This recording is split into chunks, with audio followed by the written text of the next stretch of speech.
7 மணி நேரமாக காத்திருக்கக்கூடிய என் உயிரின் உயிரான விடுதலை சிறுத்தைகளே,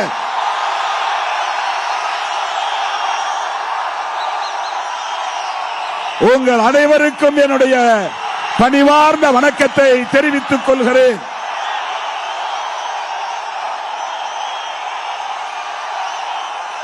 இந்த மாநாட்டை வெற்றி பெற வைத்த உங்கள் அனைவருக்கும்,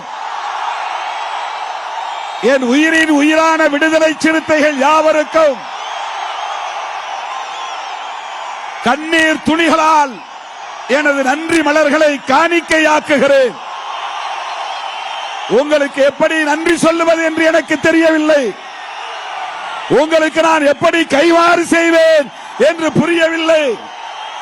அழைக்கும் போதெல்லாம் ஓடோடி வந்து இந்த இயக்கத்தை வலிமைப்படுத்திக் கொண்டிருக்கிற என் உயிரின் உயிரான விடுதலை சிறுத்தைகளே, உங்கள் அனைவருக்கும் என்னுடைய நெஞ்சார்ந்த நன்றி. ஏறத்தாழ 7 மணி நேரமாக காத்திருக்கிறீர்கள். நடுநிசியை தொட்டுவிட்டது. திருச்சி வரையில் நம்முடைய வாகனங்கள் அணிவகுத்து நிற்கின்றன. தோழர்கள் பல்லாயிரக்கணக்கில் அங்கே தேங்கி நிற்கிறார்கள். தொழுதூர் வரையில் நம்முடைய வண்டிகள் வாகனங்கள் தேங்கி நிற்கின்றன. ஏராளமான தோழர்கள் மாநாட்டு திடலுக்கே வர முடியவில்லை. அருமை தோழர்களே, மாநாடு வெற்றி பெற்றுவிட்டது. மாநாடு வெற்றி பெற்றுவிட்டது. மாநாடு மாபெரும் வெற்றி, மகத்தான வெற்றி.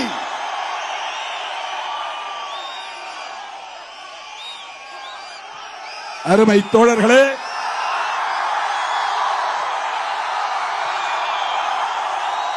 இந்த மாநாடு பிஜேபிக்கு எதிரான மாநாடு, ஆர்எஸ்எஸ்க்கு எதிரான மாநாடு, சங் பரிவார்களுக்கு எதிரான மாநாடு,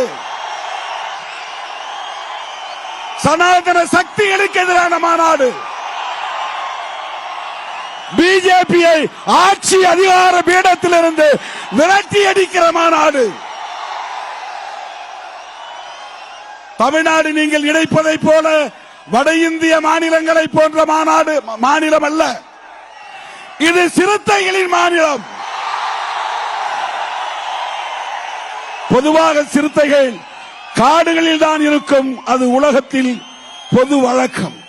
ஆனால் தமிழ்நாட்டில் மட்டும்தான் ஒவ்வொரு கிராமங்களிலும் சிறுத்தைகள் இருக்கிறார்கள்.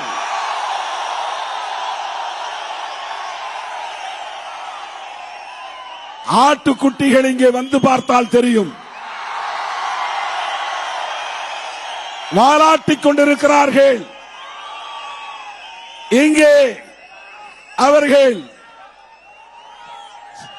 கனவு திட்டங்களை நடைமுறைப்படுத்த முடியாது. தமிழ்நாடு முழுவதும் எல்லையோரத்தில் படை வீரர்களாக, பாதுகாப்பு வீரர்களாக சிறுத்தைகள் இருக்கிறோம். அதை சொல்லுகிற மாநாடு இந்த மாநாடு. சனாதன சக்திகளை எச்சரிக்கிற மாநாடு இந்த மாநாடு.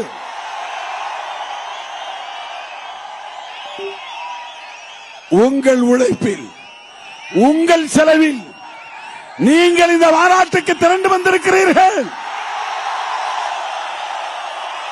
ஒரு தம்பிடி பைசா நான் உங்களுக்கு கொடுக்கவில்லை. ஆனால் இந்த மாநாட்டு செலவை நீங்கள் எப்படி சமாளிப்பீர்கள் என்று நீங்கள் என்னை தேடி வந்து மாநாட்டுக்கு நிதி வழங்கி இருக்கிறீர்கள். அதற்காகவும் நான் நன்றி சொல்ல கடமைப்பட்டிருக்கிறேன். தோழர்களே, மோடியை ஆட்சி அதிகார பீடத்தில் இருந்து விரட்டி அடிக்க வேண்டும். இனி ஒருபோதும் தாமதிக்க முடியாது, வேடிக்கை பார்க்க முடியாது. இது வெறும் தேர்தல் அரசியல் கணக்கல்ல. இந்த நாட்டை காப்பாற்ற வேண்டும், நாட்டு மக்களை காப்பாற்ற வேண்டும். எல்லாவற்றுக்கும் மேலாக ஜனநாயகத்தை காப்பாற்ற வேண்டும். ஜனநாயகத்திற்கு பேர் ஆபத்து சூழ்ந்துள்ளது. ஜனநாயகத்திற்கு ஆபத்து என்றால் புரட்சியாளர் அம்பேத்கர் அவர்கள் வகுத்தளித்த அரசமைப்பு சட்டத்திற்கு ஆபத்து. அரசமைப்பு சட்டத்திற்கு ஆபத்து. அதனால்தான் இந்த மாநாட்டின் முகப்பு வரவேற்பு வளைவில் 3 வாசல்கள் இருக்கின்றன. ஒரு வாசல் சுதந்திர வாசல், லிபர்ட்டி கேட். இன்னொரு வாயில் சமத்துவ வாயில், ஈக்குவாலிட்டி கேட். இன்னொரு வாயில் சகோதரத்துவ வாயில், ஃப்ரெட்டர்னிட்டி கேட். இந்த வாயில்களுக்கு நாம் வள்ளுவர் வாயில், வள்ளலார் வாயில் என்று கூட பெயர் வைக்கலாம், கௌதம புத்தர் வாயில் என்று கூட பெயர் வைக்கலாம். அப்படி வைக்கவில்லை. இந்த மாநாட்டின் விழா நாயகன், இந்த விழா நாயகன் யாரும் இல்லை, அரசமைப்பு சட்டம்தான். புரட்சியாளர் அம்பேத்கர் அவர்கள் வகுத்தளித்திருக்கிற அரசமைப்பு சட்டம்தான். Constitution is our hero of this conference. இந்த மாநாட்டுக்கான விழா நாயகன் யார் என்று கேட்டால் கான்ஸ்டிடியூஷன் தான். மேலே பாருங்கள், உச்சத்திலே புரட்சியாளர் அம்பேத்கர், இடது பக்கத்திலே மாமேதை கார்ல் மார்க்ஸ், வலது பக்கத்திலே தந்தை பெரியார். அம்பேத்கருக்கு கீழே பிரியாம்பிள் ஆஃப் த கான்ஸ்டிடியூஷன்,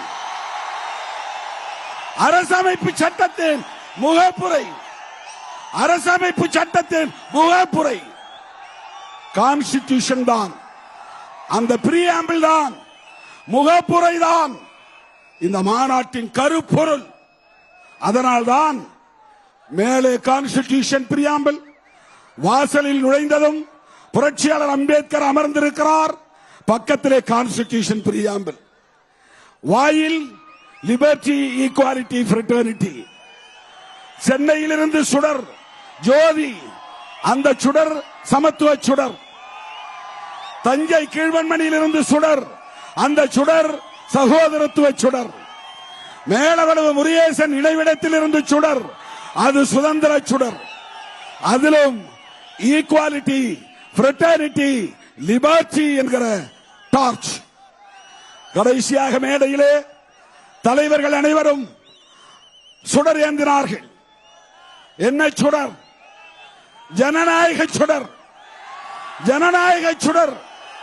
இந்திய வரலாற்றிலேயே ஜனநாயக சுடரை ஏந்துகிற மாநாடு இந்திய அரசியல் வரலாற்றிலேயே விடுதலை சிறுத்தைகளின் மாநாடுதான். செய்திகளை உடனுக்குடனும் துல்லியமாகவும் தெரிந்து கொள்ள சப்ஸ்கிரைப் பண்ணுங்க.